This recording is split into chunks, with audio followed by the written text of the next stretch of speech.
Hello everyone. We were reading our history chapter 7 crafts and industries, and today we will continue with textile industry under the British rule. As a result of the industrial revolution, Indian textile industry faced stiff competition from British.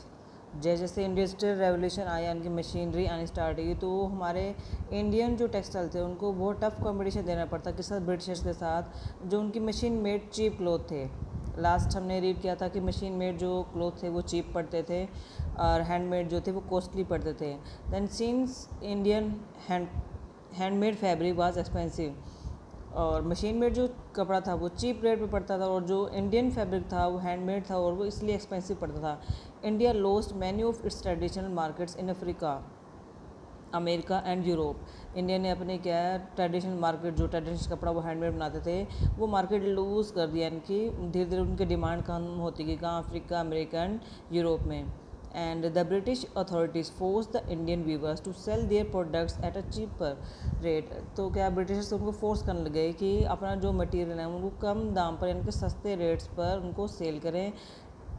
And the sale of raw cotton was taken over by the company, और जो रो cotton की जो cell होती थी वो भी धीरे धीरे कंपनीज़ के द्वारा अपने अंडर ली जाने लगी। This practice ruined the Indian weavers completely. तो इस तरह से क्या है जो इंडियन वीवर्स थे, भारतीय बुनकर थे, उनकी जो प्रैक्टिस थी यानी वो जो काम करते वो धीरे धीरे वो ख़त्म होता गया बिल्कुल ही। To protect the textile industry, अपनी टेक्सटाइल इंडस्ट्री को प्रोटेक्ट करने के लिए the British government impose heavy taxes on imported Indian handloom. तो उन्होंने क्या टैक्सेस लोग बढ़ाने शुरू करे ताकि लोग उसे परचेज ही ना कर सकें। This made Indian textile expensive.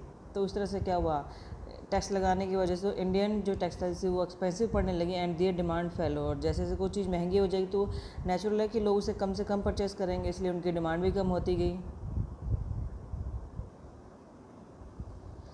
In the early 19th century English East India Company stop purchasing Indian textile. तो उन्होंने क्या किया 19th सेंचुरी की स्टार्टिंग के अंदर क्या इंडियन टेक्सटाइल का जो परचेजिंग थी उसे बंद कर दिया and promoting sale of British, और खुद के कपड़ों को जो ब्रिटिशर्स थे उनको प्रमोट करना स्टार्ट कर दिया, यानी खुल की सेल को बढ़ाने के लिए अपने प्रोडक्ट्स को प्रमोट करना स्टार्ट कर दिया। By 1830 British made fabrics flooded Indian market. Flooded Indian market यानी कि पूरी तरह से हमारे भारतीय बाज़ार में ब्रिटिशर्स का जो सामान था वो पूरी तरह से आ चुका था, भर चुका था। विच रूइंड इंडियन टेक्सटाइल इंडस्ट्री। अब उनकी जो मशीन मेड मटेरियल था वो चीप रेट पे पड़ता था, इसलिए लोगों ने ज़्यादा से ज़्यादा उनको परचेज़ करना स्टार्ट किया और इंडियन जो टेक्सटाइल इंडस्ट्री का सामान था वो महंगा पड़ता था, उसकी सेल डे बाई डे कम होती गई। The colonial government didn't adopt measures like imposing tax and import of foreign goods which negatively affected the income of the people dependent on this trade. तो कॉलोनियल जो government थी उन्होंने किसी भी तरह का टैक्स वगैरह इम्पोर्ट तो है इस पर बिल्कुल नहीं किया, जिससे हमारी जो इनकम था जो इस जो व्यापार से जुड़ते उस पर इफेक्ट पड़ता था।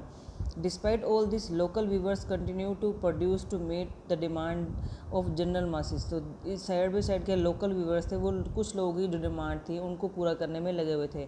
And by 1900 more than 80 indigenous cotton textile mills were manufactured for local as well as international market। तो 18 ऐसी कॉटन टेक्सटाइल थी जो लोकल के साथ साथ इंटरनेशनल मार्केट का भी डिमांड को पूरा करती थी। मेनली चाइना, मेन कहाँ जाता था ये जो इंटरनेशनल में जाता था, चाइना में जाता था। On top of it unlike other countries British government neither encourage nor provided any protection to local industry. तो किसी भी तरह की प्रोवाइड को इसी तरह अनकरेज नहीं करती लोकल प्रोडक्शन को। And this in 1914 India ranked among the 5 leading textile producing countries in the world. तो क्या था वो 5 टेक्सटाइल जो वर्ल्ड के अंदर रैंक पे आती थी उनमें काउंट किया लगा। This industry witnessed a major surge in textile production around world war one. क्या जब वर्ल्ड वॉर वन हो रहा था तब क्या था कि ब्रिटिशर्स को मटेरियल चाहिए था, किसके लिए, वॉर लड़ने के लिए, वॉर के लिए, उनकी सेना के लिए, खाने पीने के लिए, पहनने के लिए। तो वो सारी डिमांड्स कहाँ से पूरी थी, हमारे इंडिया से पूरी हुई थी। When imports from Britain decline and Indian factories were given orders to meet. तो जब उनके ब्रिटेन के इंपोर्ट्स बिल्कुल ख़त्म हो गए थे क्योंकि वहाँ युद्ध हो रहा था, तो इंडियन जो फैक्ट्रीज हैं उन्होंने कि उनकी जो ज़रूरत थी, नीड्स थी, उनके जो ऑर्डर्स थे उनको पूरा किया। कब, जब वॉर टाइम के रिक्वायरमेंट के अंदर हमारे इंडियन फैक्ट्री ने उनकी जो ऑर्डर्स को पूरा किया था, उनकी नीड्स को कंप्लीट किया था। नेक्स्ट है growth of cotton mills. The first cotton mill was establish by Kavasji Nanabhai in Bombay now Mumbai in 1854। जब पहली कॉटन मिल कब एस्टेब्लिश हुई थी 1854 में।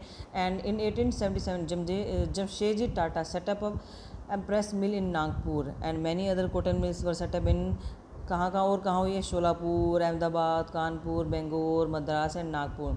And the Swadeshi movement also gave a major boost to the cotton industry. जब स्वदेशी मूवमेंट गांधी जी ने चलाया था तब कॉटन इंडस्ट्री की डिमांड जो थी कपड़ा बनाने की वो बहुत ज़्यादा बढ़ गई थी और इसलिए उनकी इंडस्ट्री की जो प्रोडक्शन है उसमें इंक्रीज़ हुआ था काफ़ी। नेक्स्ट है iron and steel industry under British rule. By the late 19th century many gave up their craft. तो क्या था 19th सेंचुरी के जो लास्ट तक क्या था, मशीनरी वर्क काफ़ी आने लगा था काम, तो जो क्राफ्ट पर्सन का काम था उन्होंने मोस्टली छोड़ना शुरू कर दिया।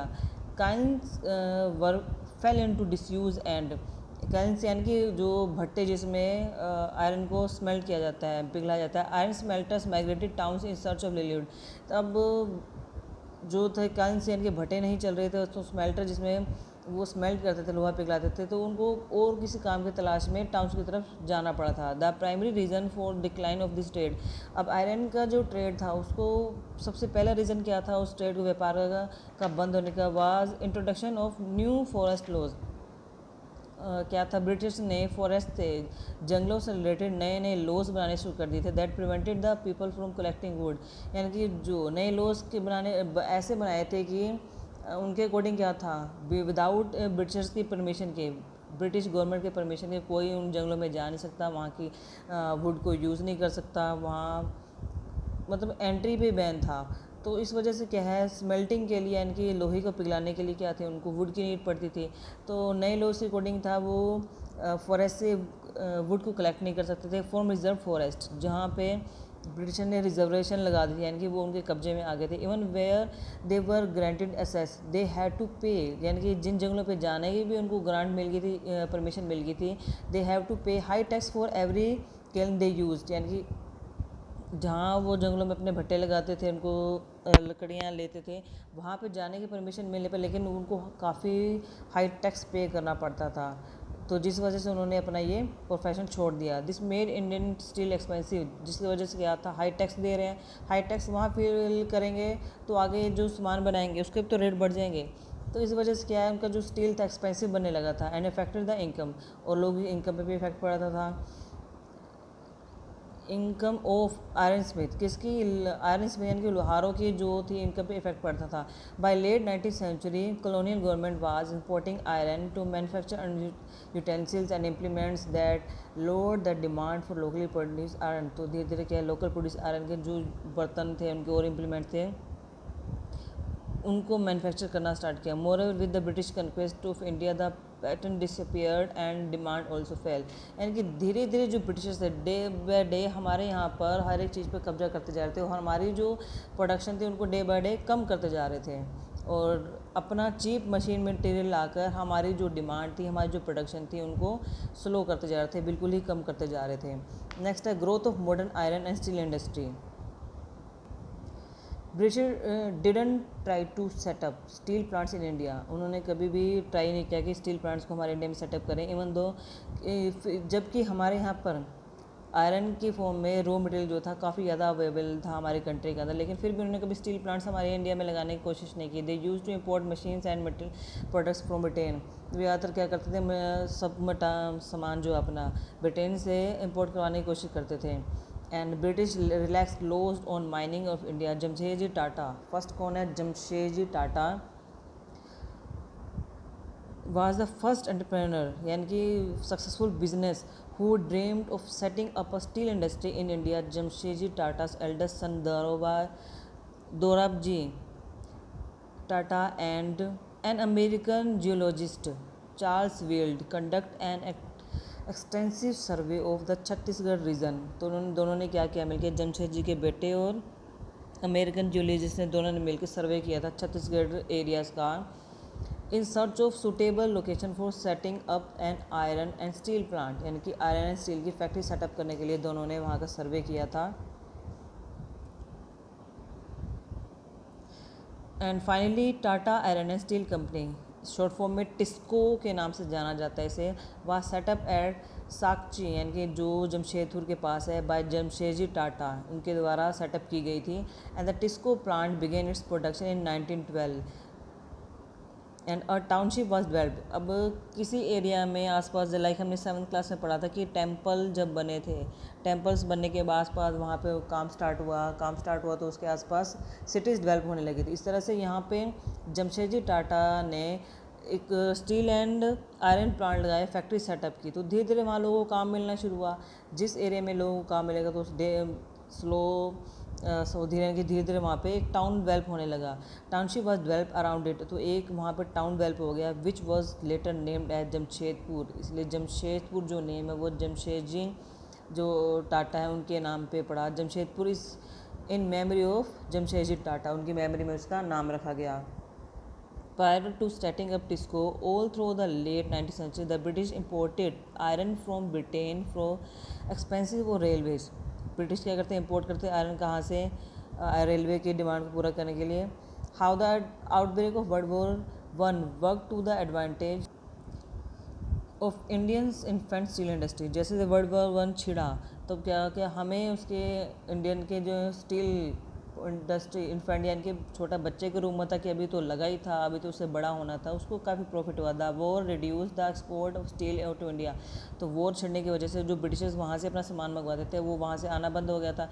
TISCO began a supply most of the steel needed. तो अब टिस्को जो था जमशेदजी द्वारा लगाया गया जो टिस्को था वो अब स्टील की जो थे बिल्डिंग्स को बनने के लिए, रेलवेज को बनने के लिए स्टील की नीड थी वो पूरा करते थे। एंड धीरे धीरे क्या है ये लार्जेस्ट प्रोड्यूसर और स्टील का बन गया हमारे यहाँ पर। एंड नेक्स्ट है Bengal coal company. In 1843 the Bengal coal company was establish. 1843 के अंदर बंगाल कंपनी की एस्टेब्लिश की गई थी। Coal mining remain confined to Bihar and Bengal and by the end of the 19th century more than 100 coal mines employing lakhs of workers. यानी कि 19th century के तक आते आते हमारे यहाँ पर काफ़ी ज़्यादा 100 से भी अबव कोयल माइंस हो गई थी जहाँ कोयले को खोदा कर निकाला जाता था और उसमें लाखों के क्वांटिटी में वर्कर्स काम करने लगे। नेक्स्ट है jute industry. The first jute mill was established at Rishra near Calcutta and 1887 there were around 20 jute mills employing a large number of people. यानी कि नियर अबाउट 20 जूट मिल्स हो गई और तो यहाँ पे काफ़ी क्वांटिटी में लोगों को काम मिलने लगा था। In a short time jute emerge as a major item of export. Jute को गोल्डन फाइबर के नाम से जाना जाता, सुनहरा रेशा, यानी कि काफ़ी कॉस्टली ये बिकता है। नेक्स्ट है शुगर इंडस्ट्री।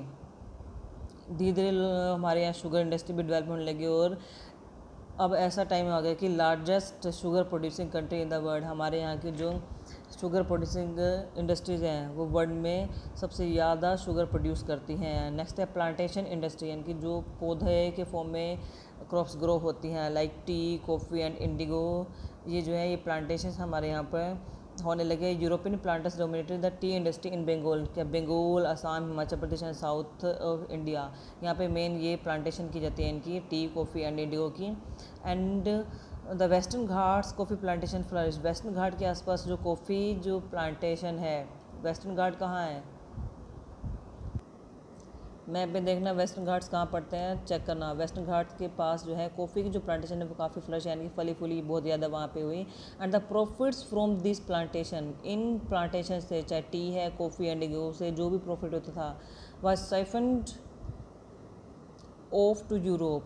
तो कहाँ था ये, जितना भी प्रॉफिट होता था कहाँ जाता था, ये यूरोप में शिफ्ट होता था। यहाँ से ब्रिटिशर्स कहाँ ले जाते थे, सारा प्रॉफिट जो है यूरोप में शिफ्ट कर देते थे।